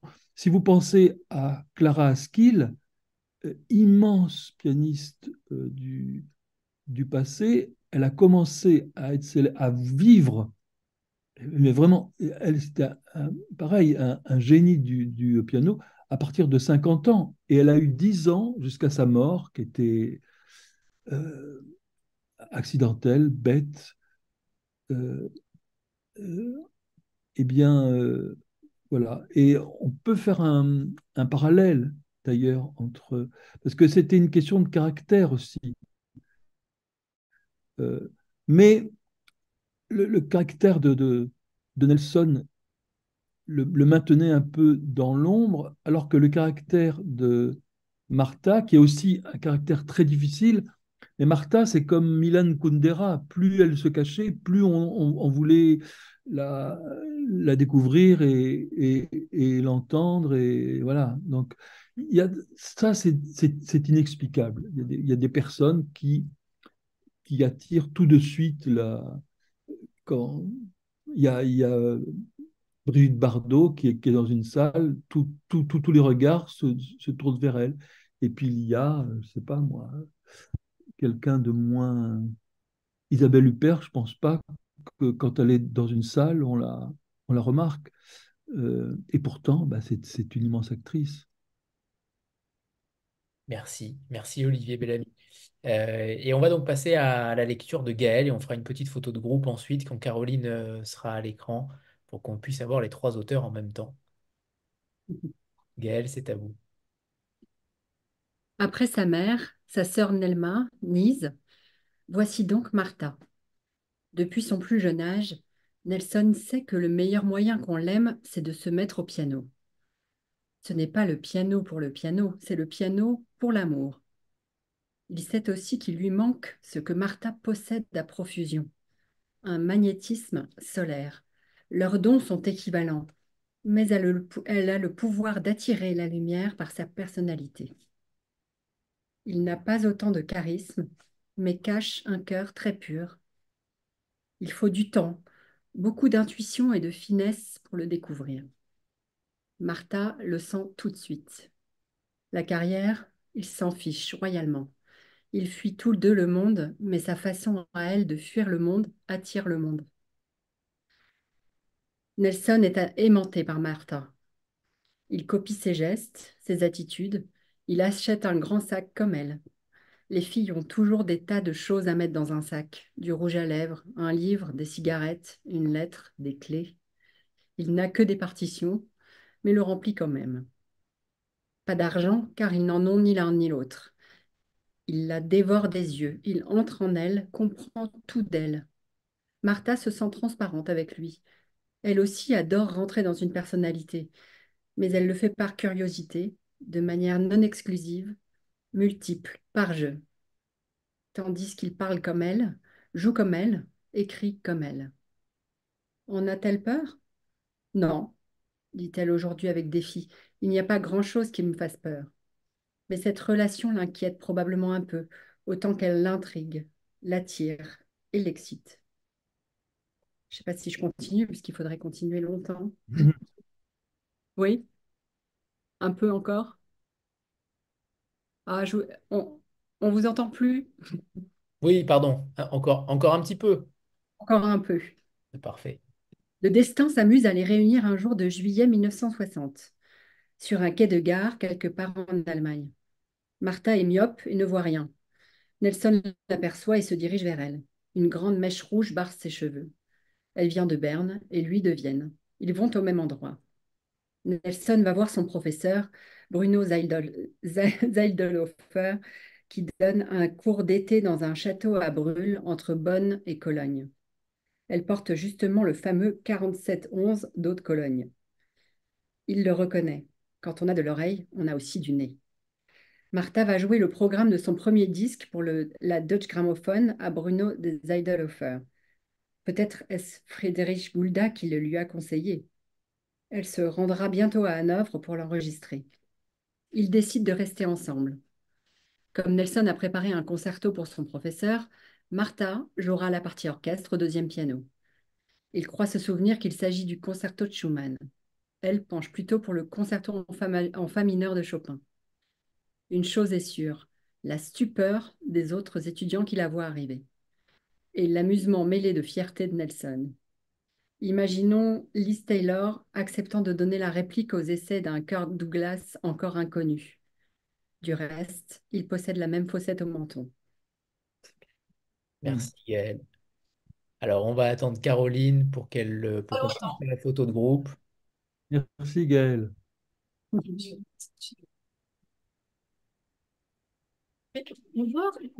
Bonjour, Caroline. Voilà, c'est le moment de la photo de groupe. Ah bah voilà. Parfait. C'est bon, merci. Alors, on reçoit à présent Caroline Bouffaut. Caroline Bouffaut qu'on va aussi recevoir deux fois. Je crois que c'est une rare fois qu'on reçoit une autrice pour le même roman, mais on la recevra le jeudi 14 mars parce qu'elle est finaliste du prix Première Parole pour le festival Terre de Parole. Et elle sera reçue avec deux autres auteurs pour deux soirées exclusives d'Anvlil. Alors, ce soir, on a 15 minutes pour parler de Thelma qui est sorti déjà il y a un petit peu de temps, à quasiment plus d'un an, le 6 janvier 2023. J'aimerais que vous nous parliez Évidemment, c'est un texte fort puisque c'est le premier de la collection des éditions Fugue. Et c'est toujours important pour un éditeur et des éditrices de lancer un premier roman. C'est une vitrine particulière pour une maison d'édition. Racontez-nous aussi comment vous avez créé ce roman-là. Tout à l'heure, on a eu quelques pistes par rapport à l'atelier d'écriture. Et vous voulez remercier d'ailleurs vos comparses d'écriture à la fin du livre. Racontez-nous comment on crée un tel premier roman, Caroline. Alors l'idée d'écrire sur l'adolescence et sur cette maladie qui est l'anorexie, enfin, ça a un départ un peu fortuit où j'ai retrouvé des vieux journaux intimes et je me suis replongée dans une expérience assez similaire à celle de Thelma que j'ai eue moi en étant adolescente et où j'ai vraiment mesuré en fait en relisant 27 ans plus tard ce que j'avais écrit à 15 ans. J'arrivais à visualiser l'énorme conflit intérieur qui est propre à l'adolescence et en particulier sur une épreuve comme celle-ci. Et je me suis dit qu'il y avait vraiment une matière littéraire. En fait, j'ai eu envie voilà, de traduire tout ce que je voyais de conflit intérieur, voilà, de construire une histoire qui n'est pas la mienne, mais qui s'inspire de cette expérience, en tout cas. Alors racontez-nous cette histoire de Thelma sous le joug de ce dictateur intérieur qu'elle nomme l'entraîneur, qui régit clairement son quotidien, qui régit chaque repas sauté, chaque gramme perdu, chaque kilo perdu. Concrètement, est-ce que vous avez été dépassé par le personnage lors de l'écriture? Je ne sais pas si j'ai été dépassée. Ce que je voulais, c'était réussir à traduire donc, ce conflit intérieur et assez vite il m'est apparu donc le dispositif d'utiliser donc une voix intérieure vraiment très marquée qui est comme une sorte de personnage imaginaire donc, qu'elle appelle l'entraîneur. Euh, voilà, j'avais envie effectivement que cette petite voix prenne vie, que ce soit la voix d'un homme pour que Thelma, donc, qui est une jeune fille de 15 ans, puisse espérer en fait s'en dissocier. Euh, et est-ce que j'ai été dépassée par le personnage? Bah après oui, enfin évidemment, moi je prépare pas, enfin, en tout cas pour Thelma, j'ai pas fait un plan extrêmement détaillé, donc les péripéties sont un petit peu arrivées au fil de l'eau, et puis la manière dont les proches de Thelma, je dirais que j'ai été peut-être plus dépassée par les proches que par Thelma, parce que Thelma, j'avais une assez bonne une assez bonne certitude de la manière dont elle allait évoluer et réagir dans différentes situations. Et ce qui était amusant, c'était de créer de toutes pièces des proches, donc un papa, une maman, une petite sœur, un prof, une meilleure amie, qui ont tous un rôle à jouer dans l'histoire. Et qui ont leur propre existence, enfin, c'est-à-dire qu'ils sont évidemment la maladie de Thelma prend beaucoup de place, et ils doivent s'en occuper, enfin ils peuvent pas complètement l'ignorer, mais ils ont aussi voilà, leur propre existence et leurs propres problèmes. Et c'est plutôt là-dessus où j'ai été, enfin, c'est plutôt eux qui m'ont surpris, plus que tellement en réalité. À l'instant, vous parliez de carnet intime, de journal intime, peu importe finalement le genre qu'on lui donne, mais est-ce que ça a été votre seul matériau pour créer ce personnage-là? Est-ce que vous êtes peut-être entouré de psychologues, de psychiatres? Est-ce que vous avez interrogé des jeunes filles anorexiques? Est-ce que véritablement ce matériau-là, il s'est greffé? Est-ce qu'il s'est empilé par rapport à ce journal intime? Parce que finalement, est-ce qu'il était assez étoffé, ce journal intime, pour en faire une histoire? Comment vous avez Non, capté la non, matière? alors, l'histoire de Thelma, elle n'est pas du tout. Enfin, c'était juste le conflit intérieur de l'anorexie que j'ai voulu utiliser comme matière littéraire. Mais dans mon journal intime, il n'y avait absolument aucune des péripéties qui sont dans Thelma. Donc, je m'en suis complètement écartée. Et après, mon projet, c'était pas du tout d'écrire sur l'anorexie comme. Enfin, c'était pas du tout de faire un documentaire ni un récit personnel. Donc évidemment, j'ai lu d'autres ouvrages qui traitent de ce sujet, mais comme j'ai lu d'autres ouvrages qui traitent d'adolescence, j'avais pas projet d'avoir quelque chose ouais, de très clinique enfin, c'est pas du tout un traité sur comment se sortir de l'anorexie. Enfin, c'est vraiment pas du tout ça. Voilà, c'est une histoire. L'histoire d'une famille d'adolescents qui pourraient même avoir enfin, traversé d'autres affres typiques de l'adolescence, comme une addiction. Enfin, il y a beaucoup de similitudes. Donc oui, j'ai lu d'autres livres sur ce sujet en particulier, mais pas tellement dans un but documentaire. Et après, sur l'autre partie de la question, est-ce que je l'ai fait lire à des personnes concernées par le sujet? Ça, oui. Une fois qu'il a été écrit, finalement, j'ai demandé l'avis de personnes dont je savais qu'elles avaient eu une expérience peut-être aussi plus sévère que la mienne de cette maladie, parce que c'était une de mes craintes au départ, puisque enfin, au départ du projet, je voulais traiter ce sujet de manière disons, la plus optimiste ou la plus lumineuse possible, même si c'est un sujet qui reste grave et enfin, qu'il faut pas minimiser. Mais j'avais vraiment envie de faire un livre qui soit pas plombant, où on puisse rire, qui ait un peu d'humour.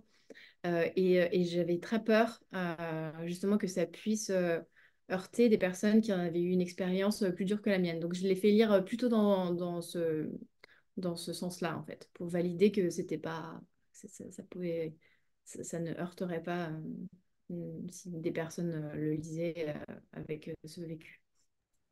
Ce qui est très intéressant aussi, c'est que vous ne réduisez pas forcément cette héroïne-là à son statut de malade, d'anorexique.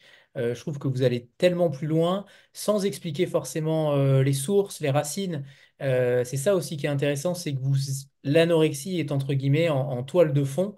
Comment on arrive à finalement pas tomber justement dans ce défaut-là vous auriez pu faire un livre extrêmement larmoyant, extrêmement ciblé sur l'anorexie.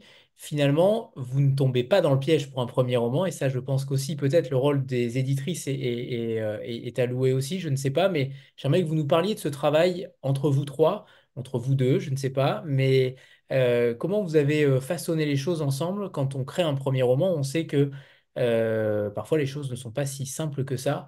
Est-ce que vous avez éprouvé des difficultés sur la création du texte, sur le manuscrit en lui-même? Et est-ce que les deux éditrices, que sont Gaëlle et Sophie, vous ont aidé à cela? Donc c'est moi, j'ai travaillé avec Sophie pour l'édition. Il y avait une première partie de la question qui était, c'était avant le travail éditorial. Sur le fait que vous n'en jouiez pas finalement de cet thème-là, que vous étiez en veille. Voilà. Contente de l'entendre, mais c'était vraiment, vraiment le projet de départ, c'était de pas du tout faire quelque chose qui soit médical, clinique. Donc là-dessus, moi, enfin, j'avais ça en tête en permanence en écrivant. Donc c'est pas quelque chose qu'on a eu besoin de corriger après. Et après, sur les commentaires et sur le texte. Le texte, il n'a pas énormément changé, à vrai dire, par rapport à la version que j'avais envoyée. Mais il y avait des choses qui étaient très... Enfin, moi, qui m'ont... euh, Par exemple, je me rappelle d'une remarque qui m'avait été très utile. C'était... Enfin, Sophie m'a dit que on ne savait pas, on ne savait pas très bien ce que Thelma faisait de la sensation de faim dans son corps. En fait, comment elle l'a traitée. Enfin, est-ce que c'était une souffrance? Est-ce qu'elle l'attendait? Enfin, qu'est-ce qu'elle en faisait? Et c'est vrai que je ne l'avais pas clarifié parce que pour moi, c'était assez évident. Et finalement, du coup, enfin, voilà, ça, c'est des petites choses comme ça qui sont rajoutées et je pense qui donnent peut-être un peu plus de clarté au texte et un peu plus de profondeur. Vous avez construit d'ailleurs le roman sur quelques mois, de février à juillet. Finalement, comment vous avez construit aussi tout cela? Comment vous écrivez finalement? Vous avez écrit au quotidien.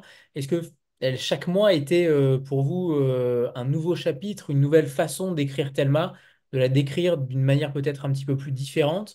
Comment ça s'est articulé autour de votre écriture? Alors, donc, le roman, il couvre à peu près 6 mois. Ça, c'était un choix que j'avais fait aussi au départ, puisque c'est une maladie qui peut s'étendre sur de très longues années.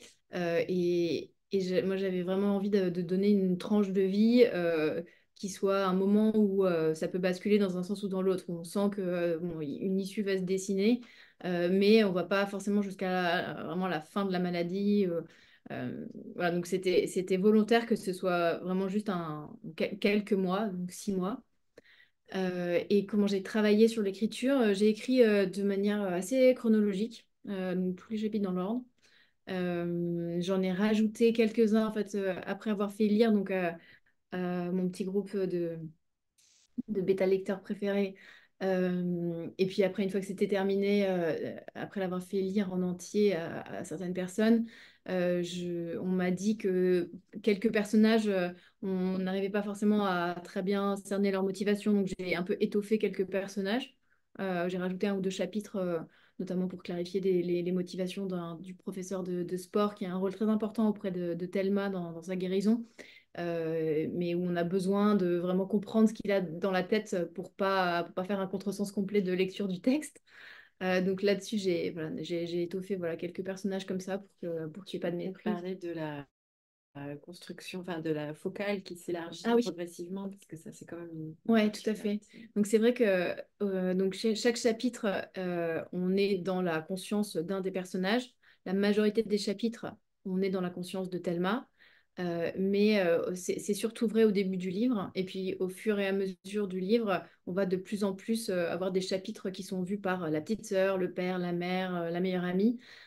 Et pour moi, ça avait une logique en fait, puisque ça correspond aussi à une progression de Thelma dans son ouverture au monde et dans sa maladie. En fait, on est tellement auto-centré au début du roman, puisqu'elle est complètement centrée même sur son corps. Enfin, elle voit rien de ce qui est à l'extérieur, c'est elle contre le monde entier. Et au fur et à mesure où on sent que quelque chose, enfin, qu'il y a quelque chose qui s'enclenche pour elle, et ben, elle arrive, enfin, même, enfin, voilà, le lecteur est plus dans la conscience des autres personnages Voilà, ça correspond à une ouverture de Thelma sur le monde. Vous avez d'ailleurs des mots à la fin du livre pour toutes les Thelma qui se trouvent encore au milieu du gué et à ceux qui les aident de leur mieux dans leur traversée avec ou sans excès de créativité.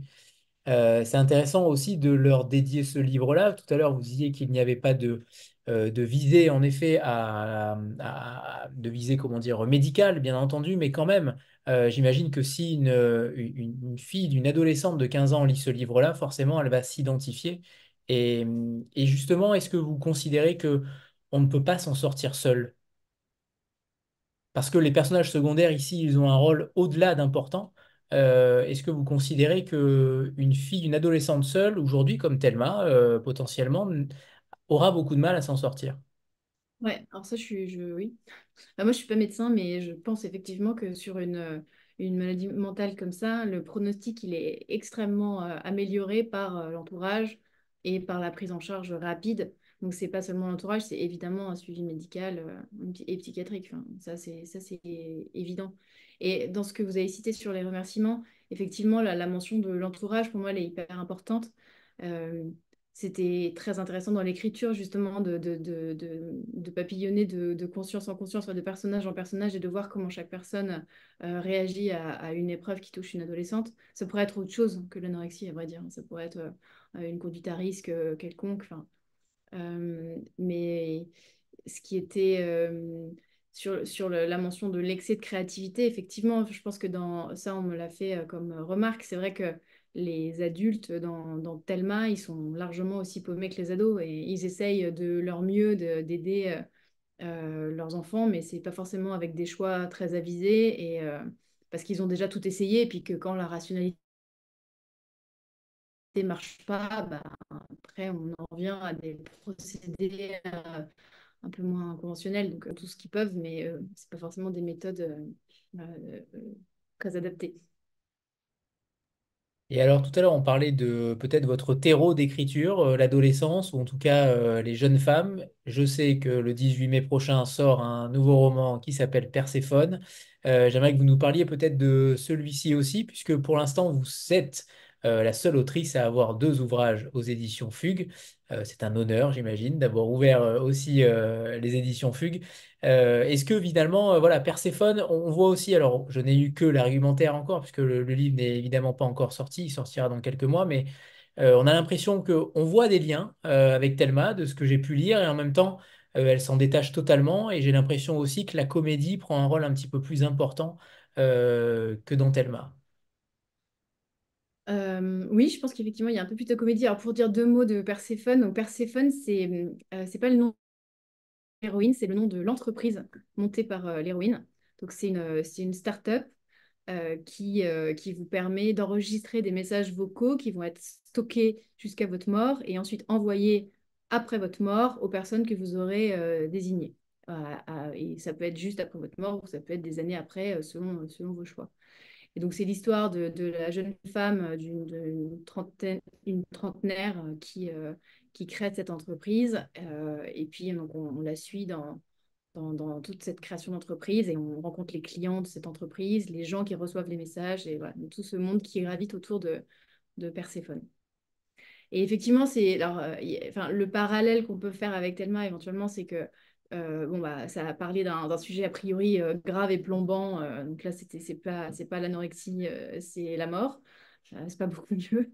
Mais effectivement, le traitement est plutôt léger. Il est plutôt léger, oui. C'est plutôt un traitement de comédie.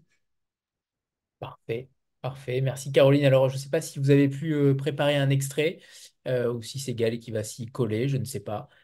Bah non, non, vas-y, Je vas-y. peux. Enfin, à moins que Gaëlle tienne particulièrement. Euh, alors, en fait, je voulais lire un petit extrait qui se situe au milieu du livre et qui est dans la tête de la petite sœur de Thelma. Donc, Thelma elle a une petite sœur de 6 ans qui va très bien. Et donc là, c'est une scène au restaurant avec toute la famille qui va au restaurant. Thelma a des problèmes avec la nourriture et parfois ça crée de grosses disputes avec les parents. Billy n'a pas envie d'une dispute maintenant, dans le diner américain où elle travaillera peut-être plus tard. Pourquoi tu commandes pas une Cobb salade? C'est bien une salade, dit maman. T'as vu la tête de la salade sur la photo? Il n'y a pas de salade dans leur salade. Ne gâche pas tout, s'il te plaît, dit maman en chuchotant. On te commande la salade et tu manges ce que tu peux, tranche papa. Papa fait un geste de la main, la serveuse revient, et elle se lance dans un autre numéro avec les mains sur la taille et les pieds qui patinent sur place, en avant et en arrière, de plus en plus vite. C'est hypnotisant tellement ses jambes battent vite. On dirait qu'elles sont plus que deux, quatre ou cinq au moins. On les distingue presque plus. On ne voit plus que le mouvement et c'est aussi délicat que les ailes d'un insecte, comme si la serveuse se transformait en libellule. Billy applaudit très fort. Papa commande pour Thelma. La serveuse félicite Thelma de son choix et leur apprend que la Cobb salade est son plat préféré à la carte. Et Billy regarde sa sœur pour voir si ça la met de meilleure humeur de savoir ça. Mais Thelma n'a pas l'air de s'intéresser aux préférences de la serveuse. Quand les plats arrivent, Billy se retient de faire des bonds sur la banquette. Son cheeseburger est énorme. Les parents ont oublié de préciser portion enfant. Elle les a bien eus sur ce coup-là. Il est aussi gros que sa tête. Elle demande qu'on le prenne en photo. Elle commence par une gorgée de milkshake pour vérifier qu'il est bien dans la fraise et il est délicieux, franchement. Maman sourit. La salade de Thelma arrive dans une grande assiette ovale. Il y a des morceaux d'avocat, du poulet, des lardons et plein d'autres ingrédients que la sœur de Billy observe comme des mini-soldats prêts à l'attaquer. Billy tente plusieurs méthodes pour mordre dans son cheeseburger sans se salir. Après quelques minutes, elle se rend compte que personne d'autre ne mange. Thelma n'a même pas sorti ses couverts de la serviette en papier roulée devant elle. Les parents ne disent rien. Billy se dévoue. Ça a l'air bon? Maman ferme les yeux et Thelma devient toute rouge. Eh ben vas-y, fais-toi plaisir, je te la donne, pousse-toi, laisse-moi passer. En disant ça, elle éjecte Billy à l'extérieur de la banquette et s'échappe du restaurant comme un lapin qui bondit hors d'un piège. Billy se rassit à sa place, un peu sonné. Maman prononce un mot à 2 € et se lève pour rattraper Thelma. Billy se met à pleurer. Quelle andouille. Si elle n'avait rien dit sur la salade de sa sœur, on aurait fini tranquillement le seul repas au restaurant de l'année. Pourquoi est-ce qu'elle a ouvert sa grande bouche? Elle se trouve pire que nulle. Elle repousse son milkshake en hoquetant. Bon voilà, si c'était que 1 minute, il faut que je m'arrête là. Merci Caroline, merci infiniment. Et on va donc passer la parole maintenant à Jean-Pierre Ancel qui nous attend, qui a réussi avec sa connexion. C'est bon, On va aider, on va aider. parfait. Bonsoir, Bonsoir. bonsoir Jean-Pierre. Alors votre biographie est particulière sur les livres. En effet, on constate que vous pratiquez assidûment le kinomichi et vous nous direz en quoi ça consiste. Que vous écoutez Bob Dylan et que vous dégustez chaque jour à petite lampée le sirop de la rue. J'aimerais que vous nous parliez, j'ai l'impression que Jean-Pierre, que vous êtes un farceur en réalité. Vous présentez Rose Museau aujourd'hui qui est paru le 5 janvier dernier. Et j'aimerais que vous nous parliez déjà de votre parcours en tant qu'écrivain. C'est votre deuxième roman. Un premier roman qui était sorti, il me semble, chez Phébus, de mémoire, qui n'avait en effet rien à voir peut-être avec Rose Museau, quoique peut-être le style rétro était peut-être en partie commune. Mais dans tous les cas, Jean-Pierre, bienvenue. Et déjà, j'aimerais que vous nous parliez de vous, de cette biographie particulière, de votre histoire avec la littérature, comment vous en êtes arrivé à écrire ce deuxième roman. Vous trouvez mon style rétro? On en parlera tout à l'heure peut-être, alors, parce que c'est L'ambiance, pas. l'ambiance Ah, rétro, pas le style, pardon. mon rapport à la littérature, j'ai enseigné longtemps, oui, assez longtemps, la littérature anglo-saxonne en classe préparatoire, et j'avais beaucoup de plaisir à initier, à faire aimer à mes élèves les grands auteurs anglais et américains. Voilà, donc j'avais beaucoup de plaisir à lire et à transmettre des auteurs difficiles aussi, et c'était très très très très bien, très agréable, très enrichissant j'espère pour eux et en tout cas pour moi. Et voilà, alors le premier roman, je pense qu'on on le fabrique pendant longtemps, et puis un jour on l'achève, on le termine, et puis si on a de la chance, on rencontre un éditeur qui nous fait confiance, avec qui on travaille, et puis voilà, on a écrit son premier roman. Et alors, Mais si vous voulez, pardon, il y a quand même un lien entre les deux, je pense, parce que le style, si on veut parler de style, m'intéresse énormément. Euh, et puis, dans les deux romans, ce sont des univers un peu loufoques peut-être, parallèles un peu, et dans lesquels j'aime me balader et j'essaie d'emmener avec moi les lecteurs. Alors, J'essaie de leur faire croire un petit peu à des choses, de leur faire croire à des choses un peu incroyables. Et souvent, on s'aperçoit que les gens ont envie de ça, hein, envie de sortir un peu des clous. vous parliez tout à l'heure de littérature anglaise et en effet, vous êtes un spécialiste en la matière. Est-ce que vous avez eu des influences particulières? Moi, ça m'a fait beaucoup penser aux Jeunes hommes en colère, cette littérature anglaise des années 60, que ce soit John Wayne, que ce soit Billy Waterhouse, mais j'ai eu l'impression aussi qu'il y avait une forte inspiration d'humour british, d'humour. Mm, Je ne sais pas s'il y a des liens particuliers, mais est-ce que vous avez des influences qui vous ont façonné en tant qu'écrivain? oui, mes influences sont plus américaines qu'anglaises. D'accord. J'adore Richard Brautigan, par exemple. Bon, j'ai aussi une très grande admiration pour Joyce, le Joyce de Jean de Dublin, dont je considère que c'est vraiment un sommet. Et puis, bien sûr, Hemingway, Steinbeck, rien d'original, hein. Et puis, Carson McCullers, des femmes aussi que je trouve formidables, hein. Euh, voilà. Et alors, Rose Museau, comment Rose Museau atterrit dans vos mains d'écrivain? C'est une histoire totalement singulière. Il y a évidemment un rat en couverture, et vous parlez beaucoup de cette figure animale qui finalement est quand même très méprisée par l'être humain, que ce soit dans les grandes villes, dans les grandes mégalopoles. C'est difficile finalement de le faire aimer par l'être humain. On pense à Paris, on pense à Marseille, dans ces villes-là où cet animal-là n'est pas forcément en bonne compagnie. Comment vous avez décidé de parler de Rose Museau et de cet animal si singulier? Vous avez raison, la compagnie de l'homme n'est pas forcément une bonne compagnie quand on est un rat et même autrement. Alors, eh bien, en fait, c'est une histoire. Le point de départ est réel. J'étais il y a longtemps au marché aux oiseaux à Paris, dans l'île de la Cité. Et puis j'avais vu, mais il y a très longtemps, hein, j'avais vu un jeune homme. Je pense que c'était un jeune homme. Après, mes souvenirs sont un peu vagues, qui faisait traverser, enfin, qui faisait passer des rats le long d'une corde en hauteur comme ça. Et c'était resté dans un coin de ma tête et j'ai essayé après d'imaginer quelle pouvait être la vie de ce type-là avec ses rats. Et puis, bon, après, encore une fois, je fabrique un petit monde à partir de ça. Et puis, euh, et puis voilà, ça roule, ou ça ne roule pas d'ailleurs. Alors, qu'est-ce que vous appelez un petit monde finalement? Comment vous créez une sorte de galerie? Comment se créent ces personnages-là? Quelle est votre imagination? Vous avez beaucoup d'imagination, Jean-Pierre, hein. Vous le savez quand Mais même. pas tellement. Ah Pas bon? tellement. Il faut regarder un petit peu autour de soi et il se passe beaucoup de choses et j'aimerais avoir beaucoup plus d'imagination. Oui, j'en ai un peu, mais pas tant que ça, hein. Alors, ben, enfin, je fabrique des personnages comme ça qui ont des relations, à qui il arrive des choses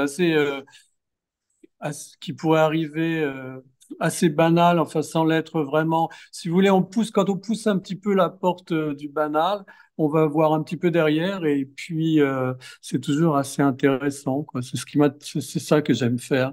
Mais surtout, j'aime entendre les personnages, j'aime entendre leurs conversations, voilà, j'aime entendre leurs propos.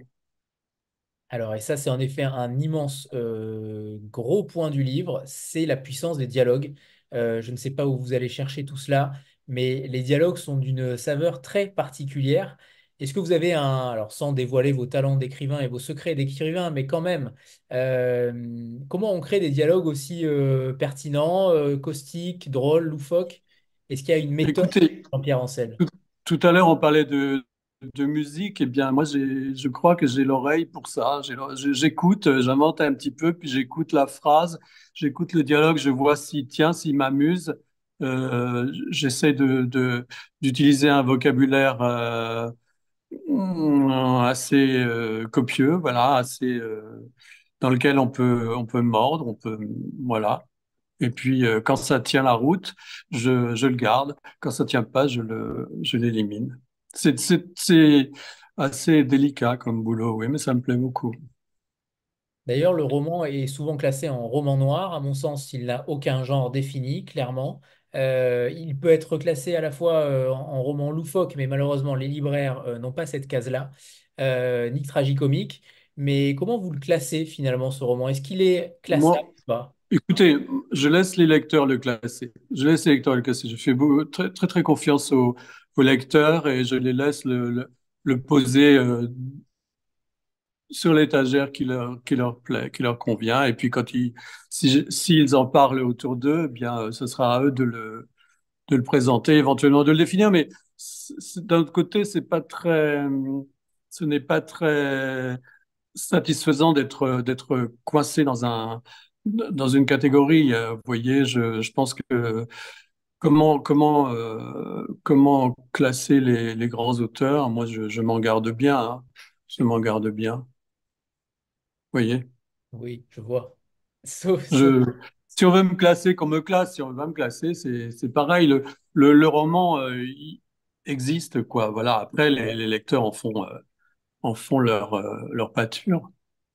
Et Sophie, j'aimerais que vous nous parliez du manuscrit que vous avez reçu de Jean-Pierre Ancel. Comment vous avez découvert sa plume? Comment vous avez... Alors, vous l'avez peut-être connu dans le groupe Libella avec Phébus, peut-être, hein, peut-être qu'il y a eu des liens qui se sont créés, mais quand vous avez reçu Rose Museau, comment ça s'est passé? Est-ce que vous vous êtes interrogé? Est-ce que vous êtes tombée follement amoureuse de son style, j'ai dit. Je me vois sourire.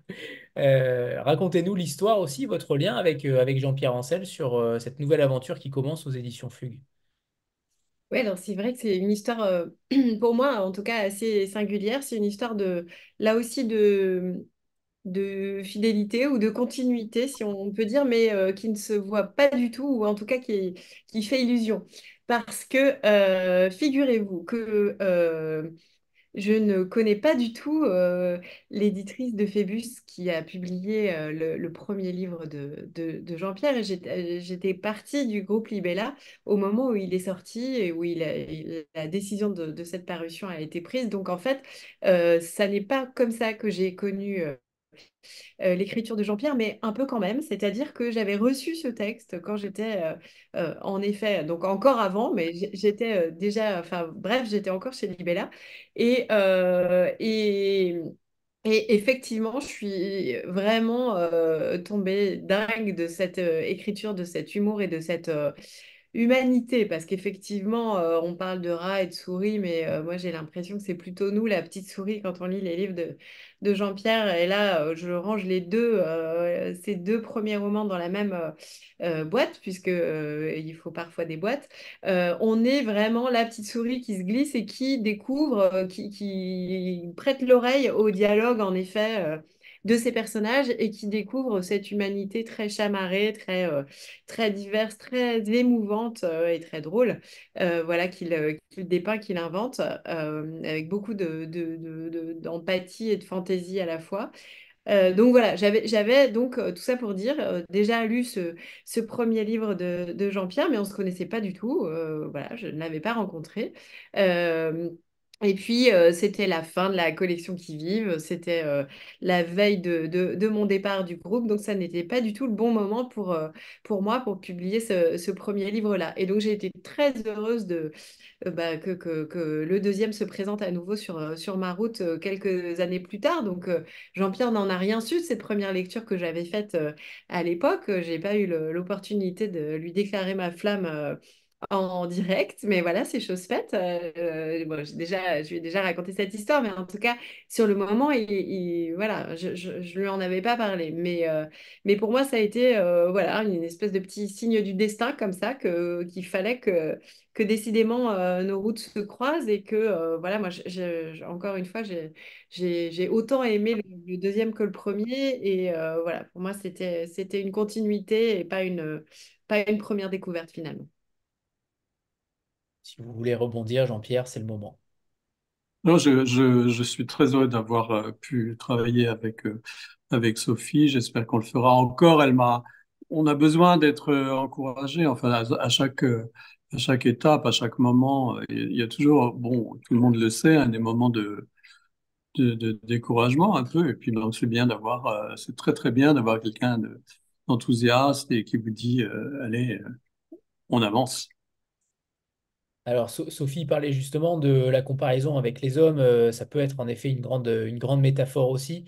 Est-ce que finalement, est-ce que vous l'avez vu comme ça? Est-ce que vous l'avez imaginé comme tel? Est-ce que derrière ce rose museau, est-ce que finalement, il y a un message caché?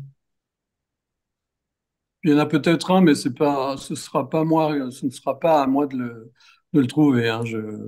Non, non. Quelqu'un un jour me dira peut-être qu'il l'a trouvé, tant mieux, je serais content de l'entendre. Mais non, non, je ne pense pas que ce soit un roman message, peut-être. Je n'en sais rien. Vous me le direz peut-être, vous?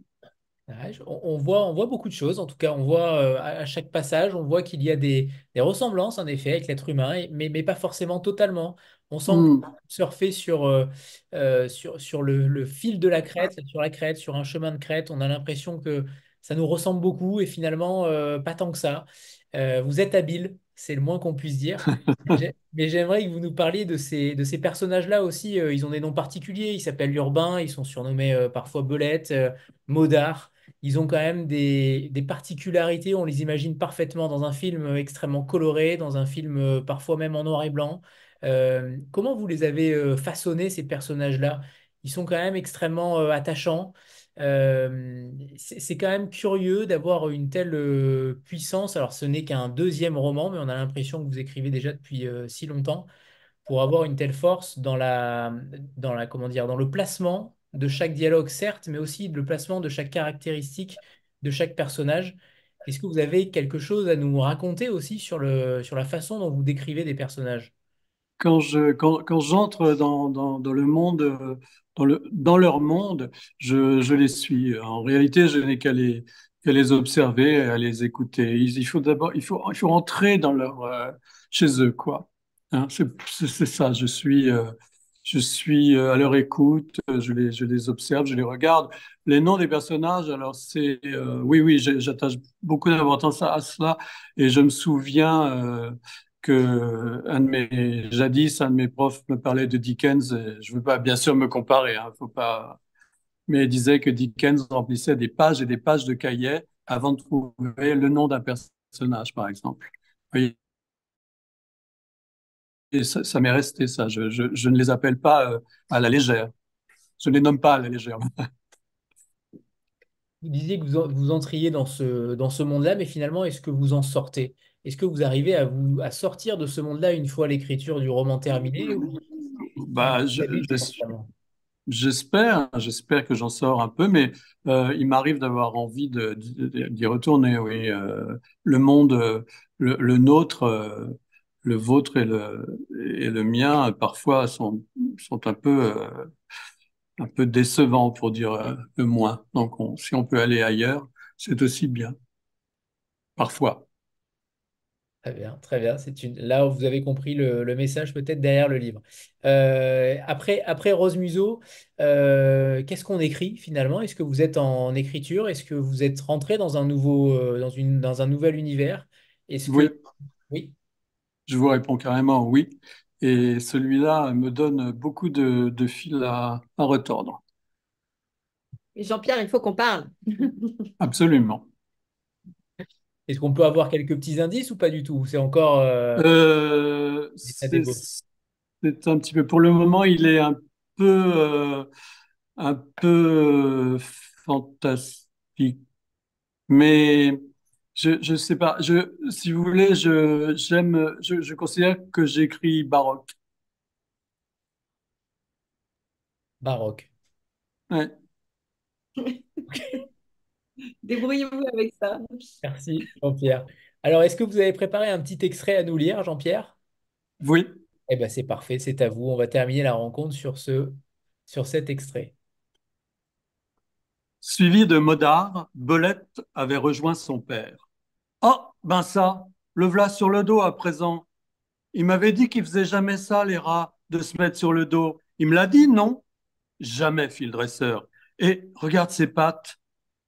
Par-dessus l'épaule de Belette, Modard reconnut le solitaire, allongé dans la paille sur le dos et qui remuait ses pattes en cadence. Merde alors, fit Urbain. Si c'est pas des abdominaux qu'il est en train de faire. Et avec les pattes avant, demanda Modard. Il se les muscle, répondit Urbain sans hésitation. Dans la cave s'installa alors un bref silence, propice à la recherche d'une commune conclusion, qu'énonça le dresseur lorsque tous y furent rendus. Il s'entraîne.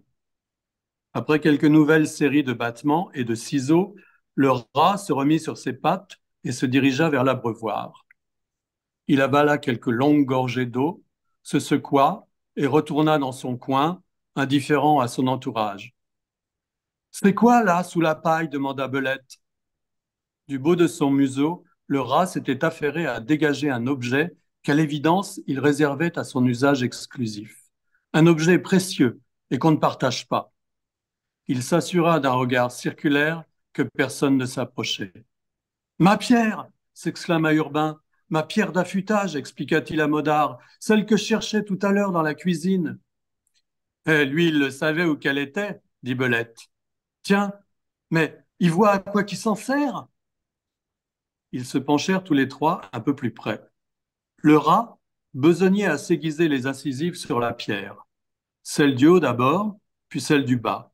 Il avait commencé par des frottements assez lents, mais bientôt le rythme s'accéléra. Oh, dit Belette, ça jette des étincelles.